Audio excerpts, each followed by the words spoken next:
Hi, everyone. Good morning, good afternoon, good evening, wherever you are. Thank you for joining us here today at our official presentation of Sound Particles academic program. I'm Catarina from Sound Particles, broadcasting from Leiria in Portugal, and I will be hosting this event with my dear colleague, Tony. Hello everyone, my name is Tony Joy from Sound Particles, coming live from Los Angeles, and very excited for all of you to join us today. Thank you so much for taking the time. Very much appreciated. Today we are joined by my colleague Tim and of course our CEO and founder Nuno Fonseca. But more excitedly, we have Professors John Escobar, Miles Fulwider, Andrew Nighthill, and Marco Conceição joining us today. So thank you so much, all of you, for joining us. And I would like to invite each one of you to introduce yourselves. I will start with John Escobar.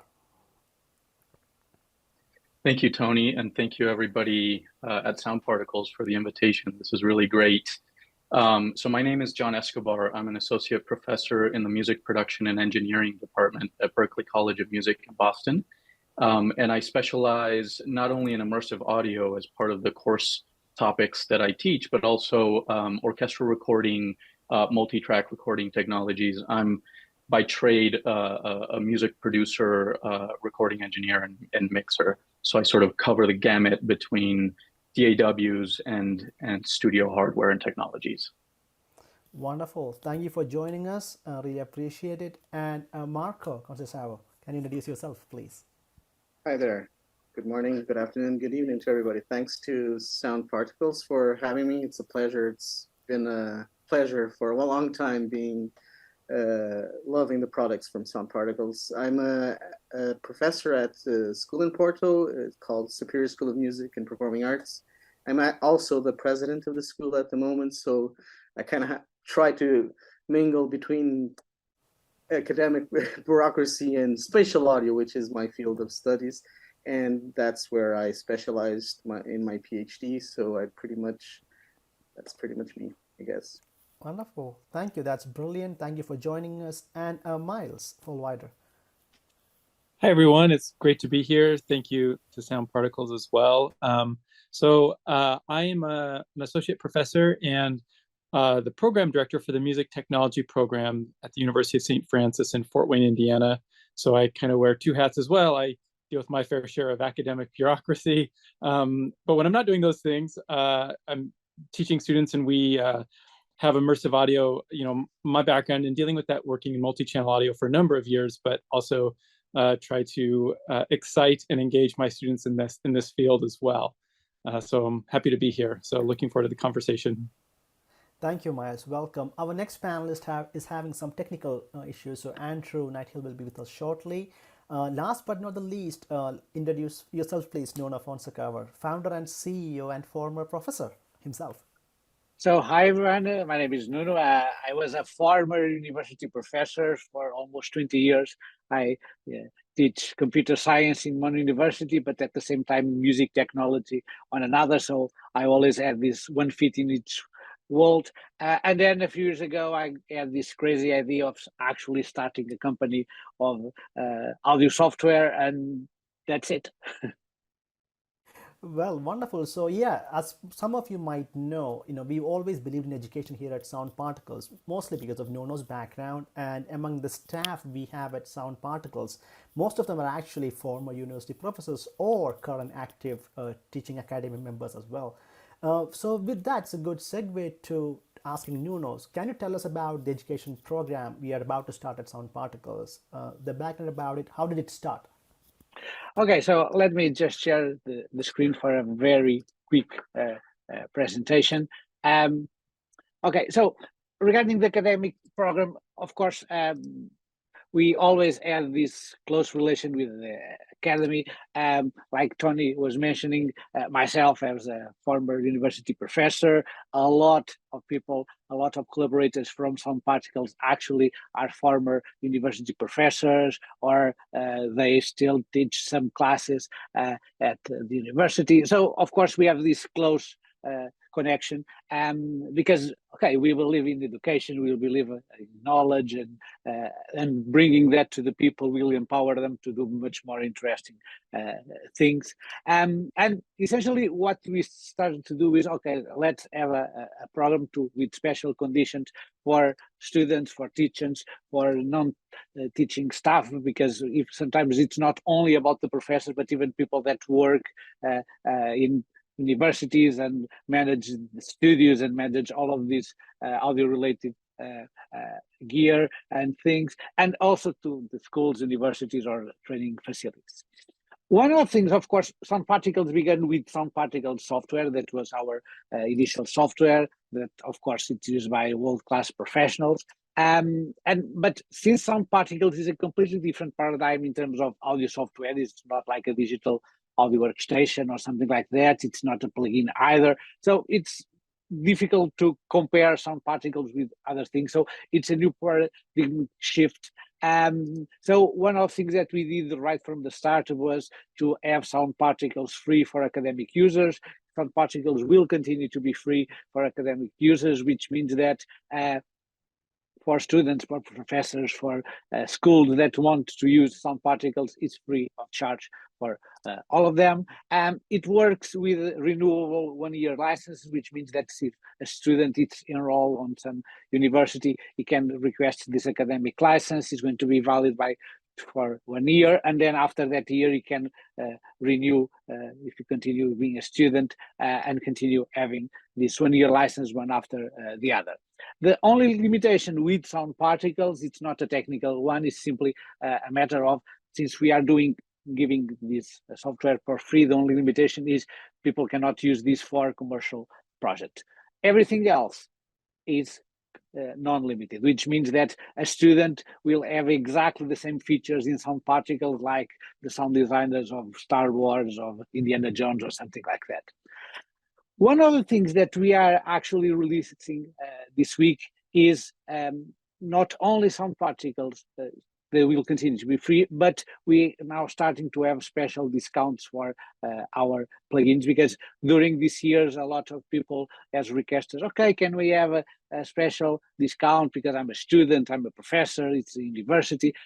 So what we do was, okay, this fantastic plugins that people enjoy, the 3D synthesizer, the energy panel, and many other plugins. So what we decided was, okay, let's put 50% discount in all the product, but on top of that, let's make the experience and all of this process much more easy. As people were saying, we are university professors, or we're university professors, we know the paperwork, we don't want bureaucracy. So the idea is, let's make this a little more agile. So at the moment, what happens is that people simply would go to our website, simply come here to the education, and now we have all the products here with the special discount that people can simply go here and buy directly, that without needing a lot of interaction with us or waiting for something for us, or a voucher code or discount code or something like that.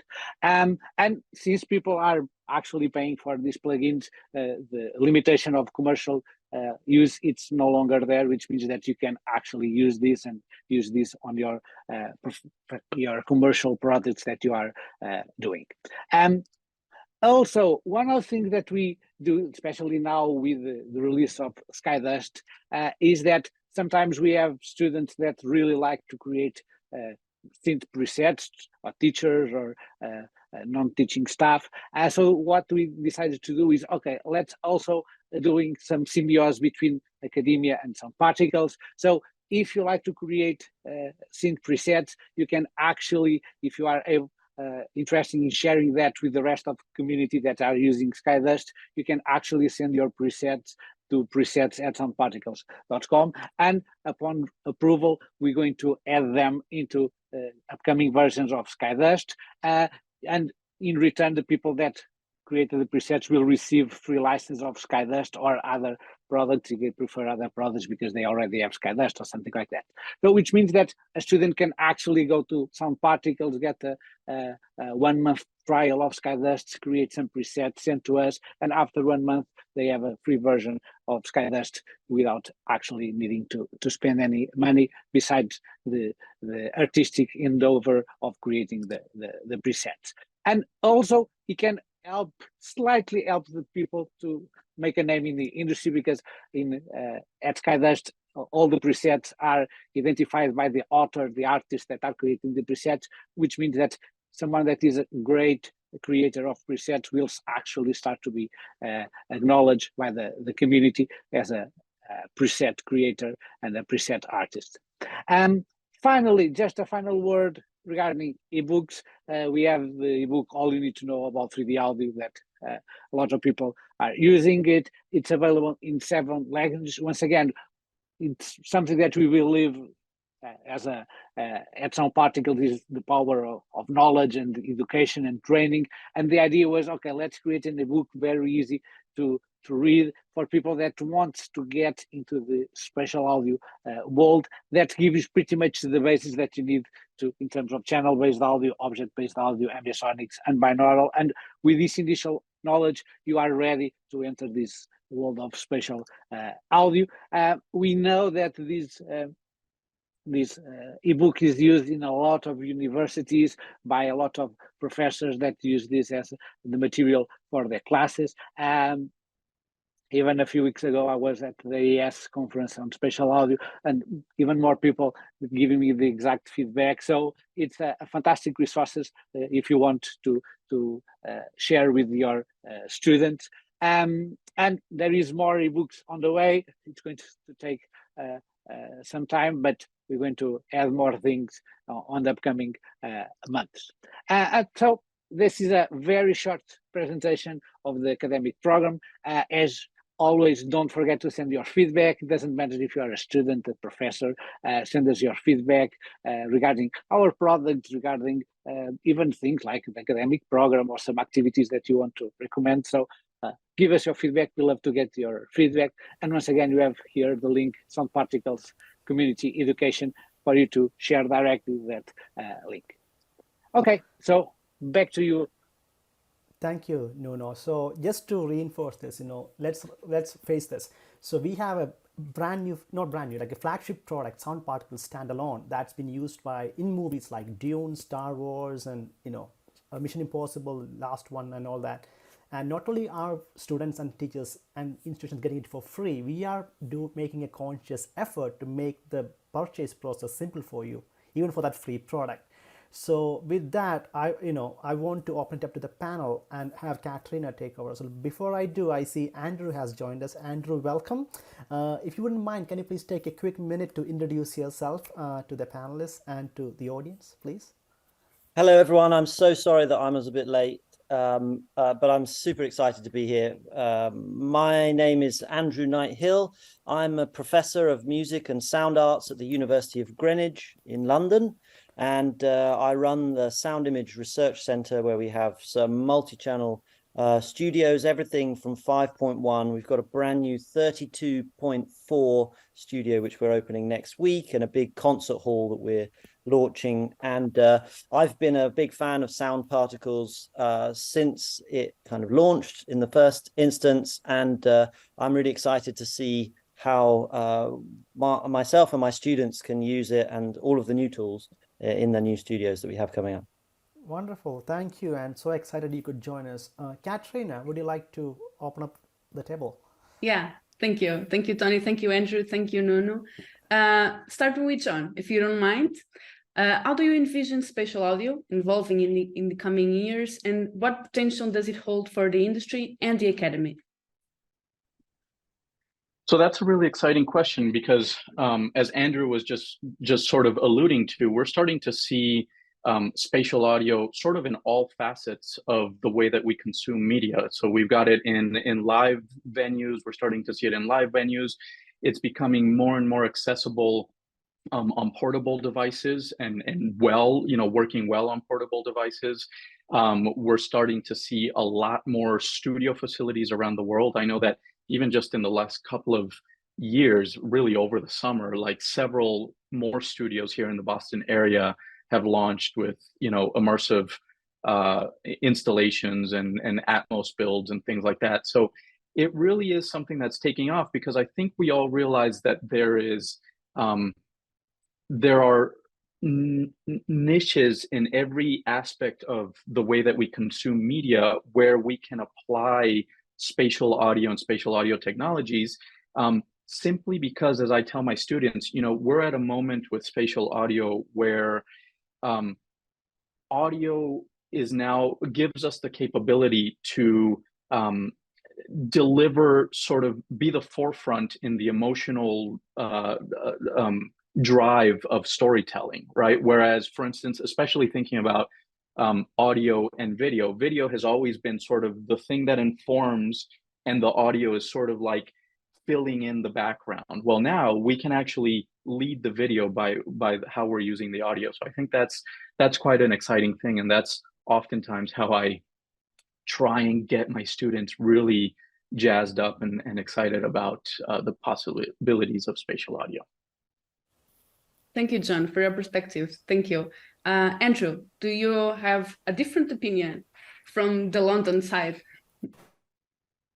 No, I think that it is really exciting to see how far and so rapidly people have embraced spatial audio. I know obviously there have been lots of us that have been championing it from the sidelines for a long time, but it's really great to see how quickly it's been adopted. And I think actually also outside of film and cinema, where we can maybe expect spatial audio, but actually in a whole range of different formats, and even into devices for locative media.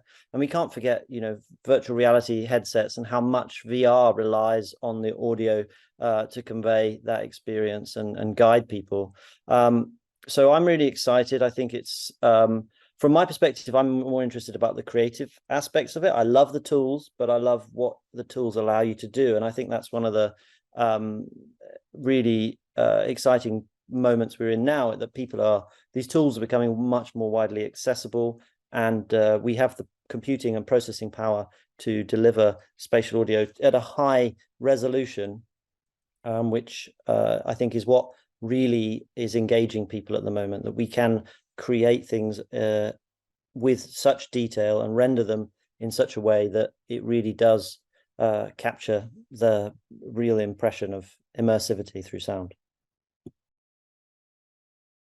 And Miles, do you think that there is a gap between the academy and the industry? Do you feel like that there is a gap on the evolution of spatial audio? I think in some ways, I don't necessarily see that as a gap necessarily. Well, I take that back. I do see a gap in one aspect, but I think where, ultimately what we're doing is we're creating content that's going to be consumed in some way. And I think that there's kind of what was said earlier with John and Andrew, is that at some point, the consumer is going to be able to interact and have some variability with the audio, as opposed to just being given something, you're just listening in the case of like a stereo file. Like there's going to be some variability that the consumer is going to be able to manipulate in some way, potentially, particularly in some formats and some environments, which I think is really is exciting to see those developments.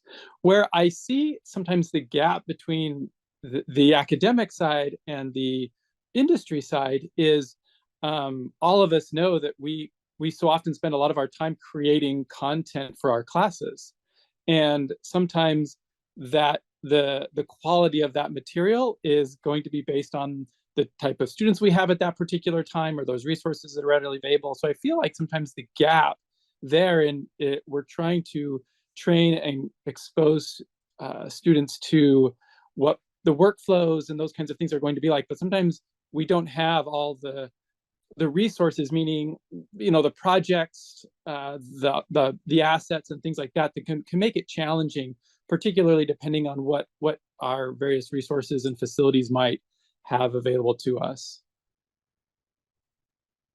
Thank you, Miles. And Marco, finally you, what is your perspective?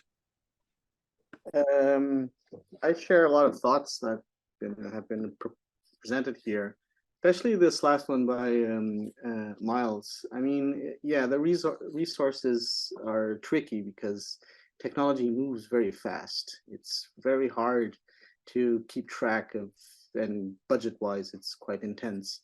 But I truly believe that it's if you understand the basics and if you have tools that are easy, that are I remember back in the day when I started dealing with this, I had to do like MATLAB and build my own decoder and stuff like that. That's a step back. That's like it takes students away, And now you can do spatial audio on your smartphone and stuff like that. I mean, really build things with your smartphone and have it tracks things. And so it's an ambiguity, I think. It's at the same time it's more technology, more budget, big studios, but on the other side you have small things that bits and pieces, and students are doing really great stuff with that. And I mean, I do sympathize with Andrew on the artistic part of things, and it's like in stereo back in the day in the 60s. People, when stereo started, they would hard pan guitars left and bass right, and you sometimes have to exaggerate those things, and so that people understand, wow, this is a difference. Otherwise it's just I don't know, it can be scary, I guess. That's wonderful, Marco. I would like to jump in and add a few things to what you just said. I was actually speaking to Greg Penny, the mixing engineer producer who actually mixed Rocketman, which was the very first Atmos music mix ever done, right? So during the conversations, one thing that came up was that we were discussing how some people are purely right-brained. They're just creative. They want to throw paint on the wall and create art. And as much as technology is important, like Andrew and Marco and all of you said, sometimes technology can slow you down if you are not that geeky, let's face it, right? And what we are trying to do here at Sound Particles is to make the technology or the machine invisible.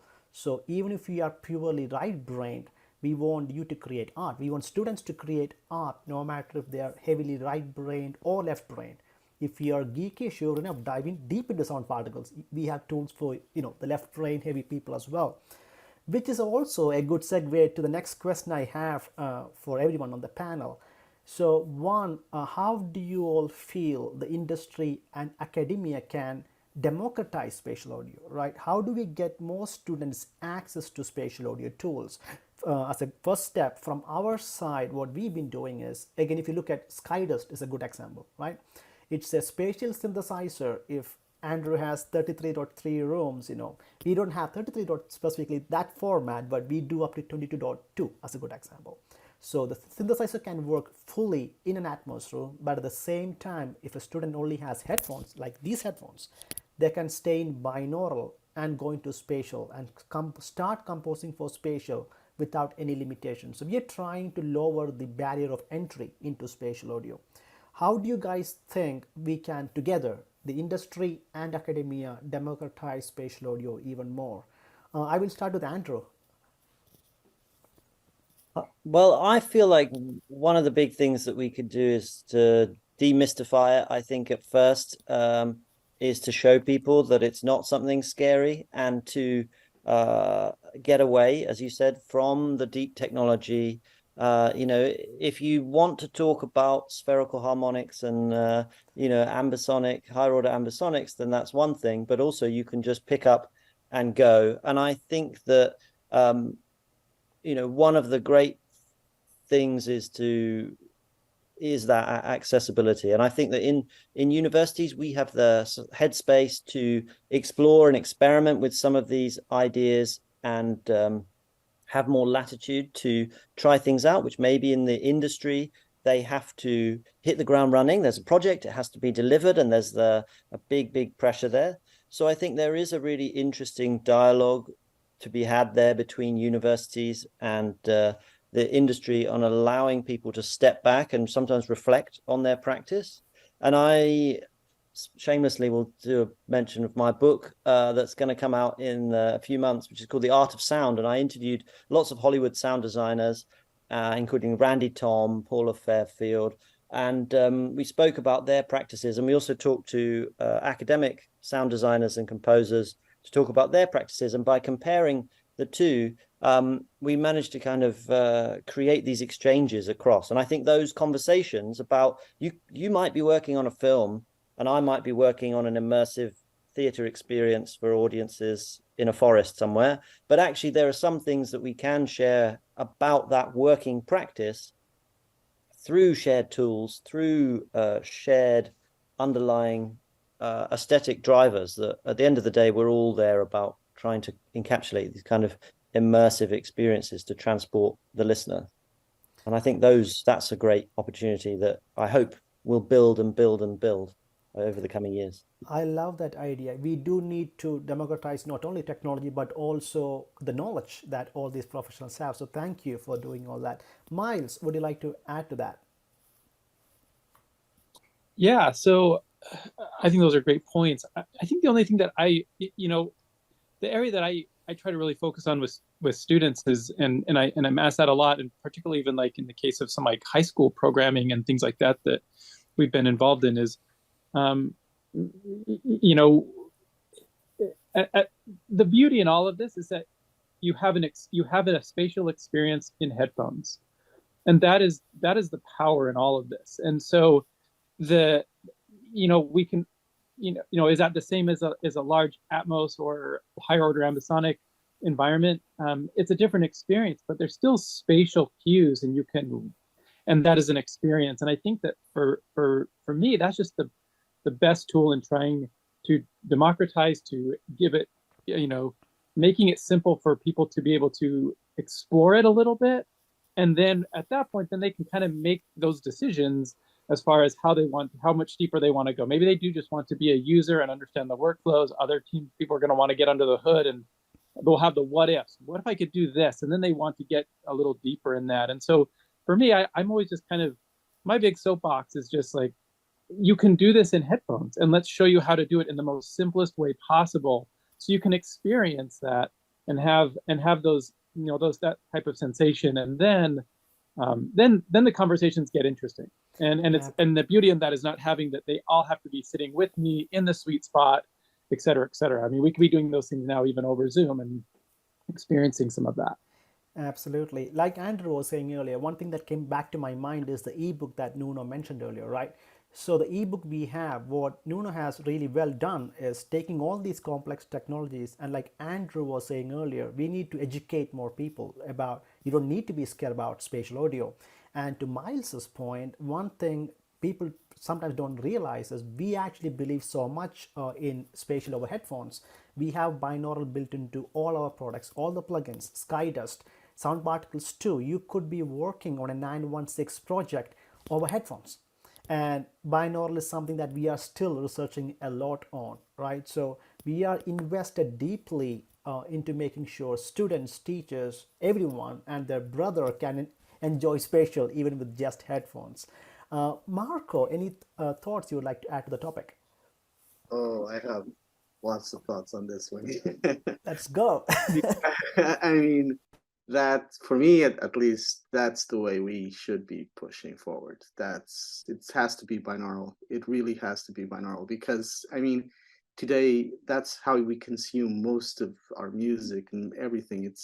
Everything is done on headphones these days, or pretty much a lot of things. And I totally agree with Andrew and with Miles. I mean, if the industry could figure out, this is the holy grail. I mean, like, personalized, really head-related transfer functions, democratized for everybody. Like you go and check your eyes, you go to check your ears, and they scan you. And I mean, that's because binaural, it's still okay-ish. I mean, that, and it's not it doesn't, for me at least, it doesn't have a whoa effect.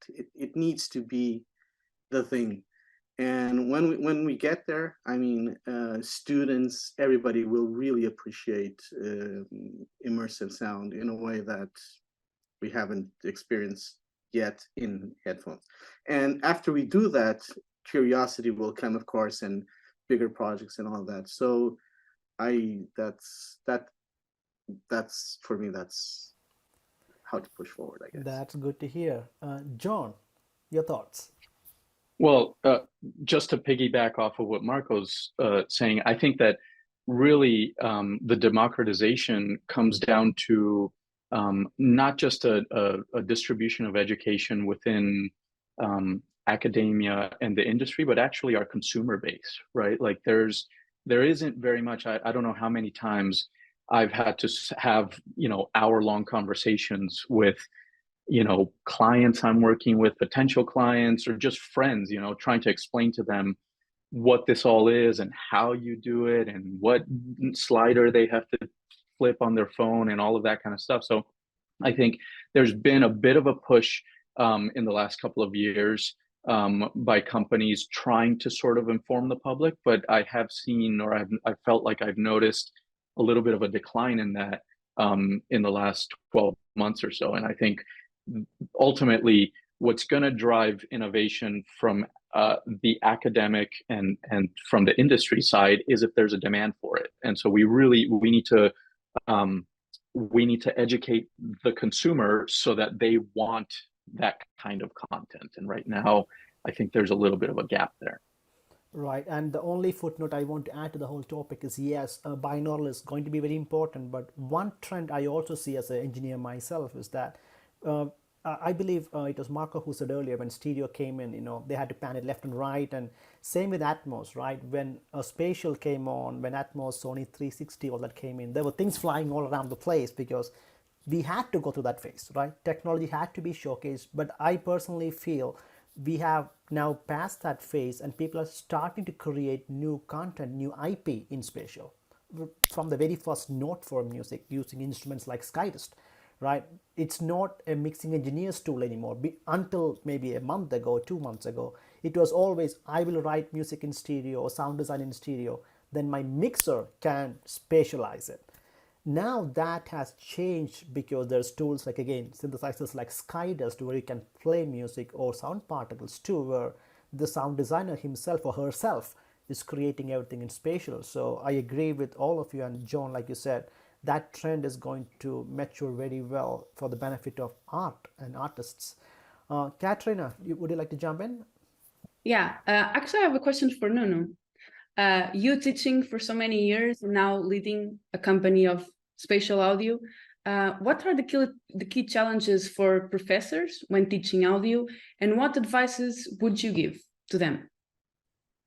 Okay, so of course, I have a big passion for 3D audio, and I think that the number one advice that I would give to a professor that wants to bring and educate people on spatial audio is give them examples, because once you start to listen to things in spatial audio, okay, you don't want to go back. You don't want to go back to stereo. When you start to listen to things in stereo, because you listen to stereo, and if you have a good pair of speakers, you say, no, stereo is fine. I don't know anything. I don't want anything more than this. I think that I'm perfectly okay. And then you listen to spatial music, spatial content, and say, oh, there is something new. I didn't knew that I would need more. And by the simple fact that we bring more content to people to enjoy and experience spatial audio. And of course, it's important to experience things in different kind of genres, because,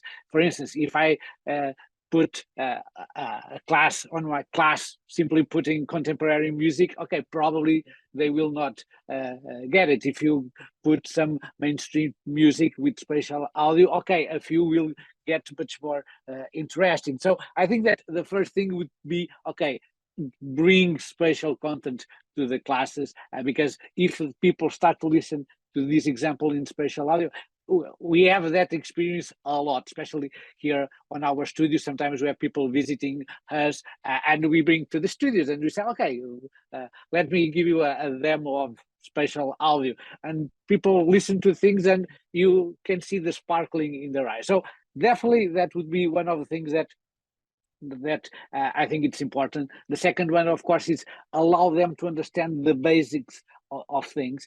Of course, I can start talking about ambisonic and start spreading all the educations of the third order, the ambisonics and those kinds of things.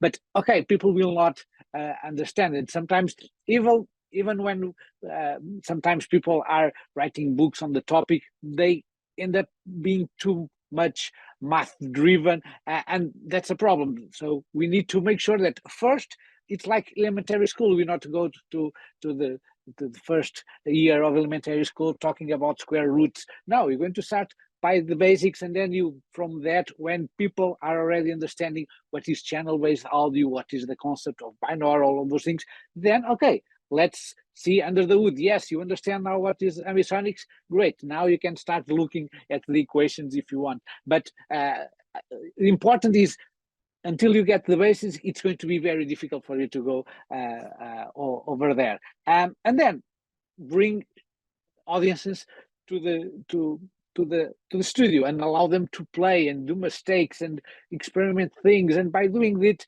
you start getting this seed in each one of those regarding spatial audio. Because I think that the academia has two very important things that usually we don't acknowledge the academia for that. But one of them, of course, it's this concept of knowledge, because during many years, audio was a kind of mentorship kind of knowledge that went from someone in the East industry, and then they have an apprentice, and then the apprentice will know about from audio about this professional, and that's gone. And then universities started to know, let's have degrees on music and audio and all of this. And then at some point, we got people to get actually being trained and learn about that.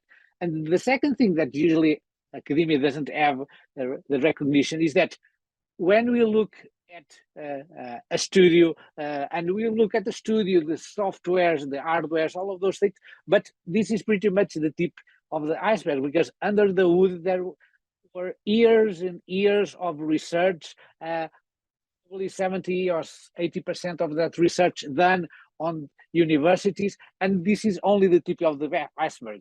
This is on the shoulder of giants that pretty much did all of that research in the academia. And usually we just notice this final thing, like, yes, there is Pro Tools, there is Sound Particles, there's all of the things, and we forgot about all of the other people that spend hours and hours and months and years working and exploring new ambisonics equations and new decodings and math and geometry and all of those things. Great. And John, you teaching at top universities, would you like to add anything? Well, Nuno brings up a bunch of great points, and actually to sort of jump on the last couple that you're mentioning, you know, I do think from the academic standpoint, oftentimes we feel like we have no time, but in fact we do have the time. This is the place in the moment where we can explore, and ultimately that's going to be what informs industry and creation and the development of products like sound particles. So I think my advice to students is to explore the software. And I've found that over the last few years, as I've been developing my courses, you know, I'm sure everybody here can agree, we've been sort of like chasing the technology. And oftentimes I've found that, like, I'm starting with one technology at the beginning of the semester, and 6 months in, it's no longer there. So you have to pivot. And that actually, on the one hand, it creates some challenges and some thought process that we have to go through. But on the other hand, I think it actually sets the stage really well for this sort of organic laboratory that should be the exploration of spatial audio. And what I'm excited to see is that it does feel like the dust is settling. There are more things like these new products that you all are developing where it's more plug and play, if you will. And so it facilitates sort of getting to some content creation without necessarily having to figure out all of the other things underneath. And so it's really putting an emphasis on creating and exploring and developing the workflows that will then go out into the industry where there is no time and you just have to deliver, but you will have some workflows sort of set in place. That is a hard truth. Yeah, absolutely. Miles, Andrew, Marco, would you like to add any more tips, advices? I'll jump in. Oh no, you go. No, I was just gonna. John touched on one thing that it's funny because the experience of this, the challenge is that so many of these tools, they require a lot of setup and configuration, and so that is fairly off-putting. And we've touched a little bit on that, but it's the irony in all of this is it takes a lot of work to get some things working, and sometimes depending on the system. But the irony in all of that is when you have that all set up, you can hear frequency masking, you can hear dynamic range process, like these things that we try to teach, ear training and some of these other things. It's so much easier in spatial audio, so much easier for students to get a handle on it and understand what they're hearing. But the irony in that is, but it does require a little bit of a higher level of understanding for them to be able to even get to that point. So it's kind of a funny paradigm we're in because of the configuration and that effort to get them to that point. But then on the back end, all those things that we work so hard to teach them and train them to hear and recognize, I feel like they come easier and they're easier to identify. So it's kind of a cart and horse situation, I feel. Andrew, go ahead. Yeah, no, I think that Miles is really on something there with that. And I wanted to come back to this question of resolution and also I can't remember who mentioned it. I think maybe Tony was talking about it with this idea of when we first use the tools, we kind of fling things around all over the place. And one of the things that I'm really fascinated by is how music came to be and how it relates to our experience of the world and why do we feel in a certain way. And I'm quite interested also in applying the same thoughts to spatial audio. So taking students out into the world and saying, right, here we are in the courtyard. Let's just listen to how sound is moving in the space, how we hear the reflections off of buildings. And how does that make you feel? And then using that as a model to reproduce that or to synthesize a kind of facsimile of a similar effect with spatial audio tools. So thereby, thinking about how we translate this emotional experiences that we have through to spatial audio. So I guess, again, it's about sublimating the technology a bit through and making the tools relate to our experience and the experience that we want. Because at the end of the day, I think that's all, it's the listener that you want to have that powerful effect. So that's one of the tips that I've used with students. I think it's been quite useful. I love how you take people outside and just ask them to listen to nature and how sound behaves in nature. That's amazing. Marco, any thoughts on the topic? Yeah, it's we're always searching, and like John said, we're trying always to pivot and see how things are going, and we start teaching one thing and then at the end something new comes up and it's quite intense, but it's becoming quite easier. It is becoming quite easier, and I mean technology can be scary and it can push you down, but at the same time, when you're creating an artistic work on whatever, music, film, sound, spatial audio, whatever, technology ends up driving you as well. You do what you do with the tools that you have. So, I mean, if you have mono, you can do terrific stuff with mono. I mean, and you will try and improve it as best as you can. That's how it is, because you just have one speaker. But if you have more speakers, you're gonna push it forward, and that's the idea that I at least I try to give to my students. And it's what you have that's gonna work. You know, it's you don't have to embrace everything at the same time. It's small bits and pieces, but that it is easier these days. And it's much. We relate to spatial audio much faster these days. I guess it's becoming more easy, which is good. That's wonderful. I want to be respectful of everyone's time. I know some of the panelists have other calls and classes to attend to, but at the same time, we do have a couple questions. Both are actually about binaural from an anonymous attendee. I'll read out the question. Can someone please explain the differences between binaural sound compared to stereo? It seems to have several different interpretations. That question is going to take another hour, but at the same time, I just want to read it out. If any of you would like to compress it, condense it, and give a 1 minute quick answer. I could try, since my microphone is open. Binaural is how you listen to the world. You have 2 ears. That's it. Everything is binaural. I mean, the world is spatial in terms of audio. It's like John said. I go outside with the student. Well, I think it was Andrew. So you're also always constantly hearing in binaural because you have 2 ears, and that's how it's. But of course, there's binaural audio that tries to replicate that. Stereo is just a facsimile of sound. It's actually, I think it can help understand that stereo comes from the Greek word stereos, which is solid image. So stereo can actually be 7.1.4. I mean, it's how you create a solid image of sound, or even in 3D video. So I think I'm trying to help. I don't know. Oh, that was brilliant. Thank you. And again, the ebook is a good place to start to understand all these concepts.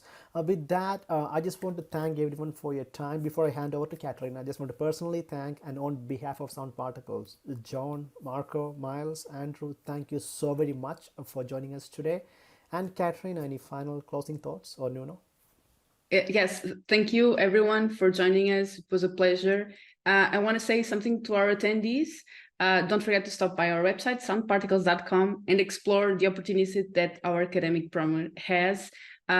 Like Nuno said, we have 50% off on all products except for Sound Particles 2, which is free. And now, Nuno, you can finish this. No, for me, I'm simply afraid that we have to end it, because I would stay a few hours talking with these people in the panel about their experience with spatial audio and teaching and exploring and do all of those things. Nonetheless, life goes on. We have to wrap up. So once again, thank you to everyone to being here. We need to continue do more of these integrations with the academy and the companies, and start talking together instead of having one in one place and others on the place. So let's start doing more things like that. It's a pleasure. And once again, thank you for being here.